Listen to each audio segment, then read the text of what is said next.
আসসালামু আলাইকুম, সবাই কেমন আছেন? আমরা আলহামদুলিল্লাহ অনেক ভালো আছি। আজকে সকাল সকাল চলে আসলাম, আজকে খিচুড়ি খাবো, মজাদার খিচুড়ি। তাই এখন চাল, ডাল, আলু, মুরগি, গোশ দিয়ে খিচুড়ি বসিয়ে দিলাম। যে হইতেছে, কষানো হইতেছে।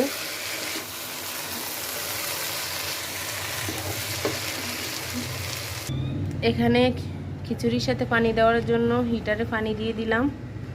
এখন পানিটা হয়ে গেছে, এখন খিচুড়ির সাথে দিয়ে দিব। পানিটা হয়ে গেছে, এখন খিচুড়ির সাথে অ্যাড করে দেব।